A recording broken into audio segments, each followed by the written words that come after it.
Hey YouTube, it's Mike with Kane Autograph. Welcome back to another TTM video. And today we're going to do something a little bit of different and a whole lot of fun. Today I'm going to dive into something that every TTM collector has an opinion on. Who belongs on the Mount Rushmore of through the mail autograph players? Now this just isn't the big names or the Hall of Famers. To make my Mount Rushmore, you got to check these four boxes. You sign consistently and return quickly. You give us a solid autograph, none of that half scribble stuff, and you have a great selection of cards across different eras or different teams, and you're not charging for autographs.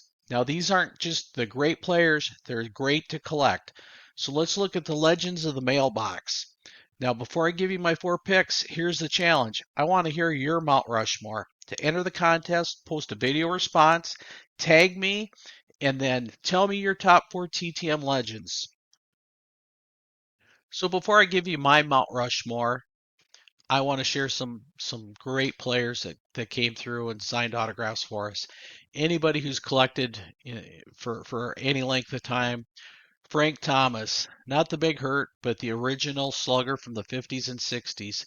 He was a fascinating player and a favorite among TTM collectors. He's a three-time All-Star. He had 286 home runs, over 1,000 RBIs. What made Frank so unique is you would send him an autograph request, and a lot of times he would send his own card back. So that Pittsburgh Pirate card with the yellow and black on there, that's one that he had made and he sent back to us. Not only would he sign cards and send them back, he would also write you letters, not just a short scribble, a long letter with a lot of details about his playing days, and it was always great to read. The other thing that really made Frank so special is if you send him a autograph request, a lot of time you got on his mailing list. So then every year at Christmas time, he would send you a card. He was a great signer. He passed away.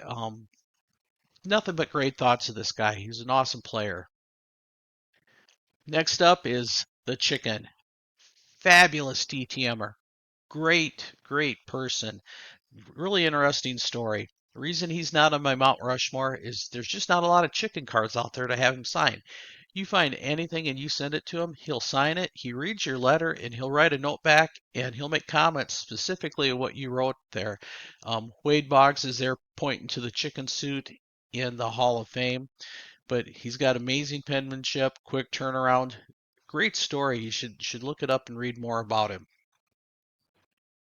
This is another great story. Rick Cerrone spent 18 seasons in the major leagues from 1975 to 1992. He played with the Indians, then he went to the Blue Jays, then to the Yankees, Braves, Brewers, Yankees again, Red Sox, Yankees, Mets, and Expos. Super reliable signer, typically signs within 2 to 3 weeks. And I really like that he really thinks about how he signs it so the autograph really pops in the card. The only downfall with Rick is he'll only sign one card at a time. So as many seasons as he's played and as many cards as he has out there, I could send him one card a week for 52 weeks and I wouldn't even come close to touching every card that he has. Steve Balboni, 11 seasons, and he played from 1981 to 1990, plus he tried to come back in 1993. He played for the Yankees, the Royals, the Mariners, and the Rangers. He was a key member of that 1985 World Series Royals team where he hit 320 in the series. Why he's special to TTM? Quick returns, a lot of returns in under a week. Um, Great signer, a lot of cards. Again, he's like Rick Cerrone. He'll only sign one at a time, so it could take you forever to get all these cards. One of my favorite players was Ron Guidry. He won two World Series, 77 and 78 with the Yankees. He was a four-time All-Star. In 1978, he was American League Cy Young Award winner, going 25 and 3. He was just dominant, and I was lucky enough to have him inscribe this card. He will sign one at a time also. Another favorite guy to collect for me is Don Money. He spent 16 seasons with the Phillies and the Brewers. He played third base, second base, shortstop, and he was one of the best defenders of his time.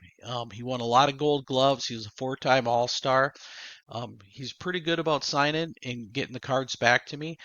Boy, sometimes I wonder if I sent that card out, if I'm ever going to get it back. And that's what keeps him from the Mount Rushmore, but he is a TTM Hall of Famer. So here's another guy who goes into my TTM Hall of Fame. He doesn't make my Mount Rushmore though, but I don't know why. I just love this guy.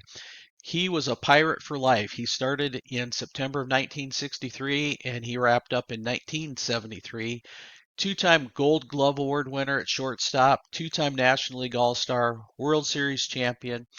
Thing I like about Gene Alley is he's just every time I think I'm never going to send to him again, I find another cool card. I send it off and he graciously autographs it and sends it back. Probably not a big fan favorite among a lot of players, but he's one of my favorites. Here's another guy. He makes the TTM Hall of Fame. He just doesn't make my Mount Rushmore. Don Kissinger, and he played for the Cubs. He played for the Cardinals. He spent some times as the White Sox as a player manager. Um, Six-time All-Star, two-time Gold Glove winner, 54 game airless streak at shortstop in 1969. He was the last player manager in the American League history. This guy's another great TTMer. So Bobby Richardson usually charges $5 per autograph. Man, that is $5 well spent. Think about this. He won the World Series 3 times. He was in the World Series 8 times. And he actually won the World Series MVP on the losing team, the only guy that ever did that. 5 Gold Gloves, 3-time All-Star. You send him a card, he'll put a signature on it. He'll load you up with inscriptions if you ask for $5. That's a pretty sweet deal. Lou Piniella, Sweet Lou. This guy has so many great cards as a player, and then after his playing days, he's got a bunch of cards as a manager. He was the 1969 American League Rookie of the Year and then All-Star with the Kansas City Royals. He won the World Series titles in 77 and 78 as a player with the Yankees, and then he won a World Series title as a manager with the Reds. Charges $5 per. Great guy, great signature, and usually a pretty quick turnaround. So Sparky Lyle, I got a ton of his cards, and there's so many cool cards out there because he played for so long. He was a Red Sox from 1967 to 71. Then he went to the Yankees where he won couple World Series, an American League Cy Young Award, the first relief pitcher to ever do it. After the Yankees, we went on to play with the Rangers, the Phillies, and the White Sox. He now charges $15 per signature, which I think is kind of high for somebody who's not in the Hall of Fame. But again, pretty good deal for 15 bucks. All right, YouTube. This next guy, this is my all-time favorite player, Kent Herbeck for the Minnesota Twins. And Kent didn't make my Mount Rushmore of TTMers. He's a good TTMer, but he doesn't make the Mount Rushmore. Herbeck spent 14 years with the Minnesota Twins, two-time World Series championship. He was an all-star, finished second to Cal Ripken in Rookie of the Year voting in 1982. And sorry, Cal, I think you got lucky there. And Kent, the reason he doesn't make my Mount Rushmore is he does charge $5 per signature, which is great because that money goes to a charity. Reason he doesn't is, boy, slow turnaround. And I know it just shocks you guys that Ken Herbeck doesn't sit there waiting for Mike to send him autographs and send them right back. But all-time favorite player, and he does belong in the TTM Hall of Fame, but just not on my Mount Rushmore. Here's two guys that are in the Baseball Hall of Fame, and they should also go in the TTM Hall of Fame. Paul Molitor, and Molly was Hall of Fame in 2004, 7-time All-Star, 4-time Silver Slugger, won the World Series, and he was the MVP with the Blue Jays in 1993. He's got over 3,000 hits, 500 stolen bases, a 306 average. He's only one of 4 players with 3,000 hits and 500 steals, and he charges $20 for his autograph, but usually it's a quick turnaround. Ryan Sandberg, Hall of Fame in 2005, 10-time All-Star, 9-time Gold Glove winner, 1984 National League MVP, and he charges 10. And boy, this guy, even through his cancer, he was still signing for us fans. Great guy. Andre Dawson, the Hawk, Hall of Fame class of 2010, eight-time All-Star, 8 Gold Gloves, 4 Silver Sluggers, National League MVP in 1987 on a last place team. He's got a beautiful signature. He played for the Expos, Cubs, Red Sox, Marlins. He's one of the few players that hit 400 home runs and has 300 stolen bases. Charges $15 per signature. When I sent this, he signed it and sent it back. I got it back in, I want to say, 15 days, really quick. So Vern Law charges $5 per autograph, but boy, you get a lot of value out of that $5. You can see this. He loads you up with inscriptions. So he was the National League Cy Young winner in 1960. He won the World Series championship with the Pirates in 1960. He was a two-time All-Star, and he was Comeback Player of the Year in 1965. So one of the coolest things, I sent that father-son card. I sent it to Vern, and then I was going to send it later on to Vance. Came back with both signatures on it. If you don't have this guy in your collection and you're going to send out TTMs today, make sure you send one to Vern. Love this guy, but he is 95 years old, and unfortunately, we're not going to have him forever. So this next guy, Sid Bream, he's a steady glove clutch player, and he won 4 consecutive National League Championship Series, 1990 through 1993. He's remembered for the slide in that National League Champion Series Game 7 in 1992. He scored the game-winning run on the Braves in a close play to beat former team the Pirates and send Atlanta to the World Series. Sid charges $1 per card. That is a deal. Great guy. You send it to him and he'll load it up, and you send him 10 cards and $10 and he's going to send you 10 cards back. And I think people sometimes take advantage of that, but great autograph signer. Okay, we're not at the Mount Rushmore yet for Mike, but we're still at those great players. These are the guys who just barely missed the cut. Ron Gant, and Ron Gant played with the Braves, the Reds, the Cardinals, the Phillies, the Angels, the Rockies, the Padres, and then the Oakland A's. Two-time All-Star, back-to-back 30 home runs, 30 stolen bases. That was a pretty rare feat at the time. He helped lead the Braves to the 1991 and 1992 World Series. He had a powerful swing, known for his athletic ability. Unfortunately, one of the things when people think about Ron Gant, they think about him falling off first base in that World Series. Great guy for signing autographs and sending them back fairly quick. So another guy, he's in my Hall of Fame for autographs. He's just not on that Mount Rushmore, and I think he's underappreciated by a lot of fans. Greg Agny. He won the World Series twice in 1987 and 1999 with the Minnesota Twins. He hit a home run in Game 1 of the 91 World Series. 2 inside the park home runs in one game in October 4th, 1986. How many people can say they had one inside the park home run and he had 2 of them in one game? He played for the Twins, the Royals, and then the Dodgers. He's super quick. He's great to us fans.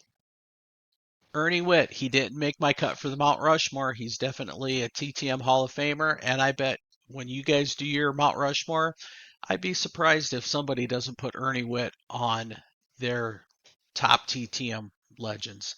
He played for the 12 seasons with the Blue Jays. He hit 19 home runs 3 times. He's a great autograph, great turning it around. Just didn't quite do it for me. I had a couple guys, and I went back and forth because he was right there. All right, here we go. Here is my Mount Rushmore of TTMers. The first guy, Johnny Ray.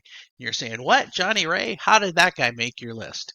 He spent 10 seasons from 1981 to 1990 with the Pirates, Angels, plus he spent a couple seasons in Japan. He was a good player.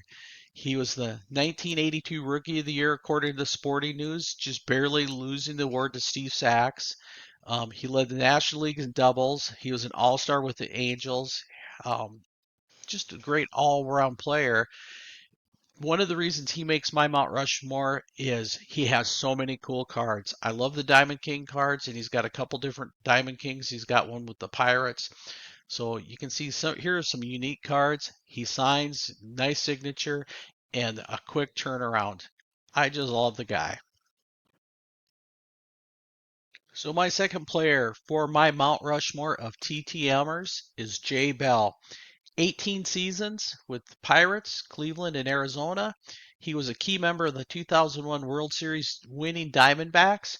He was a two-time All-Star, two-time Silver Slugger, two-time Gold Glove award-winning shortstop. Again, one of the things I want is a wide variety of cards and really cool cards. Jay has a lot of cool cards out there, and he's a great signer. He signed cards for me. He signed 8x10s, sends them. Always nice signature, always does a good placement of the signature, and gets them back in a fairly quick time frame. So if we were sitting around having a cup of coffee or a cold brew talking about TTMs, nobody's going to argue this next guy belongs on the Mount Rushmore. Frank Tanana, TTM legend and Major League Baseball Iron Man. He pitched for 6 different teams over 21 seasons from 1973 all the way through 1993. 4 decades of Major League Baseball. And he didn't just hang around, he completely reinvented himself. He started out as a flamethrower, striking out batters left and right, leading the American League in strikeouts in 1975. He's a 3-time All-Star from 1976 to 1978 with the California Angels. Then he had some arm problems that took away some of the heat. He adapted. He learned how to pitch, throw an off-speed arsenal and using his smarts. And when it comes to TTM, he's one of the most consistent, fan-friendly signers out there. Whether you send him a rookie card or one from his Tiger days, he always signs and often adds Bible verses just to make it personal. So great guy for us TTMers. So the last guy rounded out my Mount Rushmore, Charlie Hoff. Again, I don't think many people are going to argue that Charlie doesn't belong there. 25 seasons in the majors from 1970 to 1994, a quarter century. This guy was playing baseball. He spent 10 years with the Dodgers, 10 years with the Rangers, some time with the White Sox, some time was with the Florida Marlins. All-Star in 1986 with the Rangers, 200 career wins, 2,300 strikeouts, known for his knuckleball. When the Florida Marlins started, he threw out the first pitch in Florida Marlins history at the age of 45. So why does he belong there? He's a phenomenal signer. He'll sign, he'll do inscriptions, get them back in a pretty quick time frame. He'll sign multiples if you send, and I see some people I think take advantage. He'll send 10 cards at a time. Charlie just signs them all and sends them back. So um, again, he's the finalist on my Mount Rushmore of TTM signers. All right, so now it's your turn. Whose name do you put on your TTM of Mount Rushmore? I want to see your picks. Drop a video response and tag me so that I can see it. Share your top 4 TTM legends. Who's reliable? Who gave you that unforgettable return? Who's your GOAT of the mailbox? And you don't have to have the same criteria that I do. If one of your GOATs you have to pay $15 to get a signature, great. It's your Mount Rushmore, not mine. I'm going to have this contest run for 2 weeks. After that, I'll randomly draw a winner from one of the entries. And whoever wins can have their pick between one of these autographed baseballs, Doc Gooden, and I got that at a charity event, and that Chris Coste with the 2008 World Series champion inscription on it, I got in person at a minor league baseball game. I'm really looking forward to seeing what your responses are, and I'll be watching for you. Thanks.